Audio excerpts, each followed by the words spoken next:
Hi, Thabile. Hi, Tabs. How are you? I'm good. Okay. This is so weird when I say Thabile, like I'm calling my own name. Yeah. Welcome to Tabby Talks, and thank you so much for honoring my invite and coming to talk to us today. Thanks for having me. Wow. Thabile is an author, he's a freelance writer, he's a dad, he's a husband, he's a whole lot of the community builder, a community member, and I know that you're very passionate about writing and talking about things that happen in our community, trying to build a community and social ills basically. You have 4 books under your belt, with the 5th one on its way, if I'm not correct. Is everything still that on track? Yes. Can you just briefly tell us, Uthabile, what made you decide to write about such things? What made you decide to say, you know what, with my education, or do I also have a master's degree from Stellenbosch University? So with all of that, you're like, actually, you know what, I'm going to be an author. What drove you into that? Actually, when I grew up, I never dreamed of being a writer. Okay. So I was a member of the Catholic Church. The then priests introduced a newsletter, and no one was contributing. So I felt the need to contribute. And fortunately, my letters used to appear every Sundays. It reached a point where now the priest said, no, but it's too much. We can't be having one and the same person contributing over and over again. Yes. And then I was used to reading my letters every Sundays, and when he started picking them on certain Sundays, I felt robbed. Then I started writing to newspapers and magazines, especially Tram then. Okay. Yes. And I won a lot of letters. Yeah. Then from then on, I wrote for the Khanza Mohale, the newsletter for Mohale City. In a few years' time, down the line, Sunday Sun asked me to write for them. I had a column with them. And then after 3 years, I joined News Time as a columnist as well, but it didn't last. Okay. Then after that, I felt that, no, man, I've done it all. So why not write books? That's how I actually started writing books. Oh, wow. First time when I saw an article, well, actually someone asked me, like, how, you're now a writer? I'm like, me? I'm not a writer. Like, no, I saw your article in the newspaper. I'm like, what newspaper? Like, no, tell him. I'm like, no, I'm not telling him. Like, because I was wondering, when did you change your surname? I'm like, because I never changed my surname. And I'm like, okay, let me check out this Thabile man that they're talking about, And obviously, when they when they just write your name, other publications don't have the picture. So as well, I assumed it was a female. And I'm like, it's a he, So for a while, people thought it was me. So I'm like, yeah, well, I can't take credit, but if you think it's me, then hey. But I never took credit publicly, to say it's me, because other people never believe me anyway. If I, they're like, no, it looks like you because you talk too much. You also like arguing, you like talking about this and that. So they automatically assumed it was me. Now, Thabile, with your 4 books, you've got women abuse, men abuse, Kagiso women making waves, and pastors. What's the other one? God servants or money pastors. Yes. God That's servants. the first one. Money grabbers. Money grabbers. Now, this is one of those topics that we've also touched here on Tabby Talks.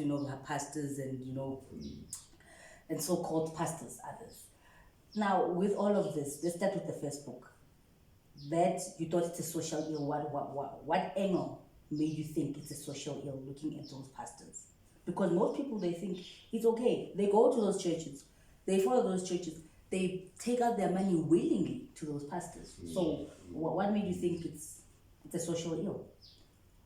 More often than not, we don't take church as part of society. Okay. We assume that it's only religious, but it also has a social responsibility. And now, if you have a church milking their members' money who are poor. Okay. They are contributing to their poverty levels. And poverty is a social ill. And once you're poor, you don't have anything to eat, you don't have money to buy food, you don't have money to pay school fees for kids.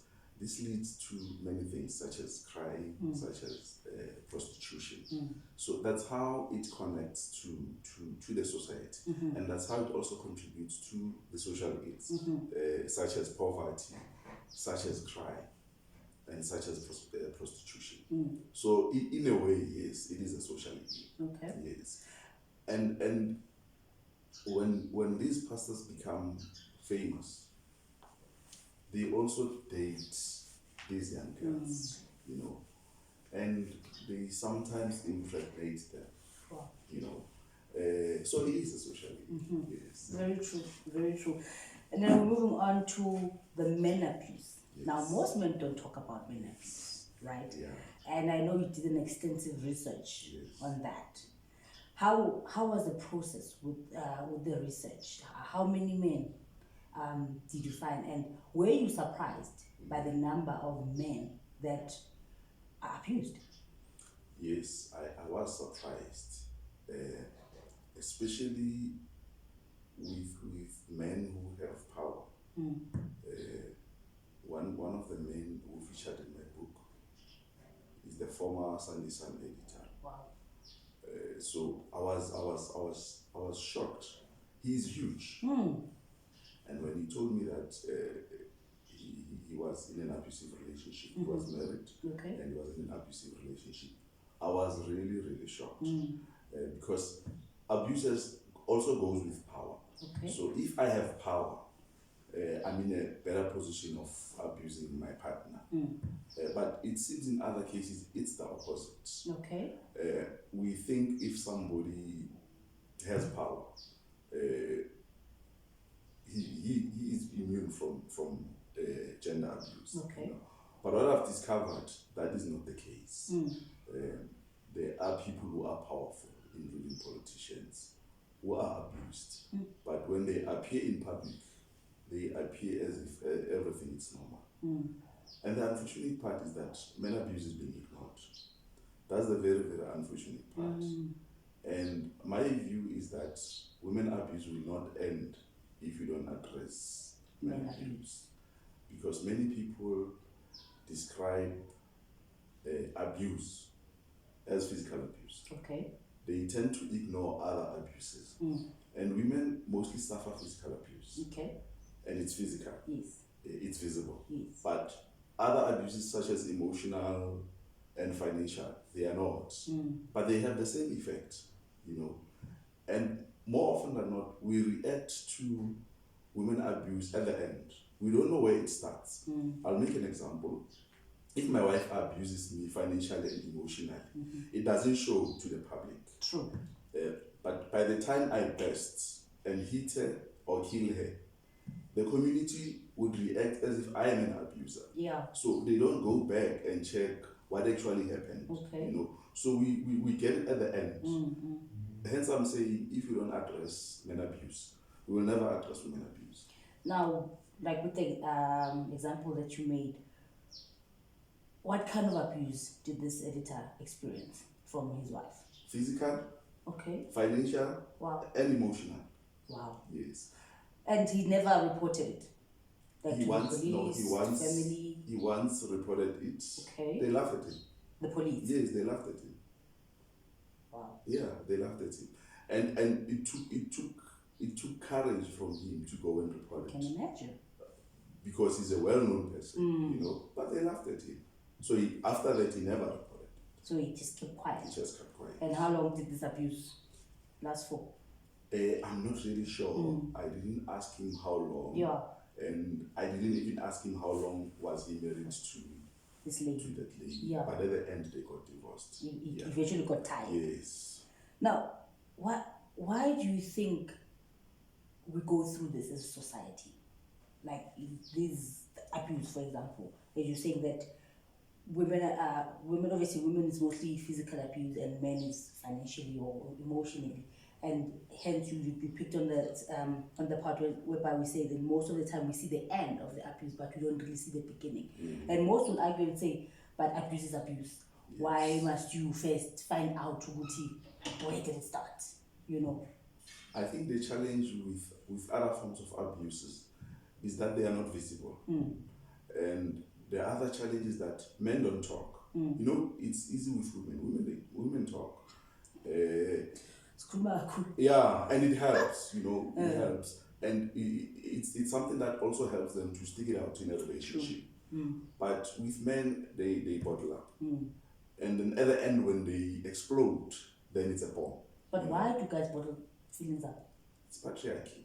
You know, the way we are socialized, the way our parents brought us up, in your card, you know. And imagine if I go to my friend and tell him, hey, they would laugh at me, you know. So that's what you think? No, that's how it is. Is it? Yeah, that's how it is. It is very difficult for a man to open up, you know. There are organizations that speaks against men abuse, but they are not as popular, you know. They don't enjoy support from men. They don't enjoy support from the media, you know, even from government. When government talks about gender-based abuse or violence, they're mainly talking about women abuse. You know, there is no focus whatsoever in men abuse. So it's a challenge. Now, you and I know what you totally write about a whole lot of things. You also write about politics. You know, whatever is happening, it could be currently now, you know, with Huzuma having to go to jail, you know. When you sit and you read of these things, what do you think should be happening? What do you think communities should be doing to change the status quo? Firstly, I think the problem is that we've given politicians and political parties too much power. The power rests with the communities. Okay. But we've allowed politicians to manipulate us. Why do you think we don't understand that? Because most people also get that most people don't understand that we have the power. Us going to vote, that is us saying, okay, we are putting Thabile into position of power, you know, because we trust Thabile that he's gonna do 1, 2, 3, 4. He's gonna fight for us and. Why do you think people don't understand what we are the government? No, if they do, the things would be the other way around. Okay. Politicians would be running after us, you know. But now, because we've given them that power, they are the ones who are running the show, which is not supposed to be like that. You have a situation where politicians can do as they please. They appoint people. They are not administrators, but politicians appoint people, and we know it, you know. And there's a situation whereby people would know so and so will come and work at the municipality in such and such a position. They do it blatantly. It is wrong, but we as a society, we are to blame because we allow it. I'll make an example. Early last year, the president was attending some meeting. UCT and Stellenbosch learners or students, they marched to Parliament. The president was forced to get out of that meeting to come and address them on the issue of gender-based violence, but specifically women abuse. And the following day, the president announced a way forward. He increased the budget that was going to deal with gender. It's an example that shows that if we are to take the politicians head on, not violently, show them that we have the power, I think things will shape up a bit better. And let me also say that it's not a South African problem only. Throughout Africa, you know, it's a challenge. It's a challenge. Excuse me. Okay, politics aside, although they're also part of what I'm going into right now, poverty. You, one of your roles a while back, you assisted one of the students, I think from Kruger High School, because they had to an exchange program to Harvard University, Yes. and I think they were going there for about a week and a half or something. Yeah, 1.5. Yeah. Right, and now we find that student that they were attending a prominent school. However, obviously, fee affordability was an issue, Yes. and with such, you would assume that as a municipality or even government would try and assist such kids, because they say they've got these programs where they assist these kids with like sports and but then when it's time, they never come through. Yeah. And when you're one of those people that drove that, that initiative, you were one of the people that drove to say, this child is assistance, we need this amount of money. Then, do you think that the government is doing enough when it comes to poverty in our communities? Because now I see that we're finding ourselves in a space whereby they're going to find extreme poor people and extreme rich people. Yeah. The middle class is sort of disappearing. As a community member, how do you think the government should deal with that? You having seen such things happening. Let me say, in that case, in the Harvard case, fortunately, Mohale City contributed. Nice. Yeah, it contributed a half. Okay. So they play their part in that specific. Well done to Mohale City. But when it comes to poverty, there is no political will to end poverty. The government is not serious about ending poverty. And from where I'm standing, they are also bankrupt with ideas on how to end poverty. Their focus is more on corruption. Remember, politicians are there for 5 years. So they want to make sure that in that 5 years, they feed themselves. Yeah, they are set, because they are not sure if they will be coming back in the next 5 years. Yeah. But the unfortunate part, this has become a way of life. Every politician who gets there does the same thing. Yes, he wants to put his hands in the cookie jar. As a result, now people suffer. South Africa is in a bad shape economically. So from where I'm standing, there is no political will to end poverty. There's a country, I'm not sure which country, the president has announced that member of parliaments are going to reduce their salaries with a certain amount. Okay. And not long ago, Ramaphosa was asked if that should be the direction that they should take. Our parliamentarians are going to take a cut in salary. He said, no, they are struggling. They are struggling financially. And we don't see that. Oh, no, we don't. See that. So far from it. And interestingly, government has programs to alleviate poverty, but they are not coming to the party. Vito, what should we do as community to ensure? I mean, right now we're dealing with COVID, and it seems like we've forgotten that there's other things. Yeah. There's other sicknesses, Yes. there's HIV, diabetes, any other sicknesses that has been there. You know what I mean? And everybody's just concentrating on COVID. Even our government concentrating on COVID. What happens to the rest of everybody? What happens to things that have always been there? I think number one, we should acknowledge the fact that the political system has failed. And then if the political system has failed, we are on our own. The only way is for us to work together, to work as a unit. I'll make an example of the Pakistanis. Okay. They are running spaza shops here and successfully so. Yes. But remember, these people come all the way from Pakistan. They have no political support. They have no financial support. I don't know how they raise their money, but I think there's a way that they raise their money. And they are here. And they don't bank their money. They don't bank their money. They are running successful spaza shops. Why? Because they're working as a unit. It's the same with Indians. If we as a family are working, we'll build this house. Or stay in this house. Finish it off within 2-3 years, and then the next one will buy another house. we do the same. Yes. We are not doing that. We are living as individuals, and yet we are poor. So it works against us. Sorry, we push the spirit of Ubuntu. Yes. Like black people, like, Tinas no Ubuntu. That's how we survived during apartheid. What is Ubuntu? Maybe if you can just maybe break it down, for the viewers, they'll understand what, okay. And if you understand what is Ubuntu, then where is Ubuntu now? Yeah. If we black people pride ourselves, so I call like, Tinas no Ubuntu, we have Ubuntu. Where is that Ubuntu? No, Ubuntu abseko. We do no longer have Ubuntu.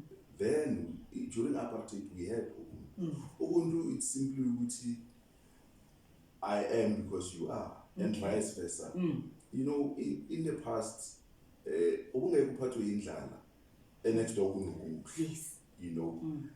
Yes, I admit now things have changed. Yeah, things have changed radically so, and things are expensive.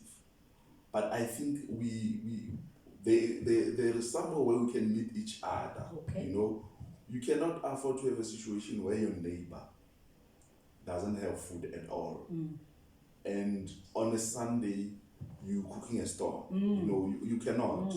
Several colors of exactly. So I think there's something that you can help with bateng song or something. That's Ubuntu. Not only your neighbor, maybe abantwana bayasokola esikolweni or umntana kana uniform. If you have that 200 rands, you can contribute to us. That's Ubuntu. It doesn't need Mandela to tell us to do that.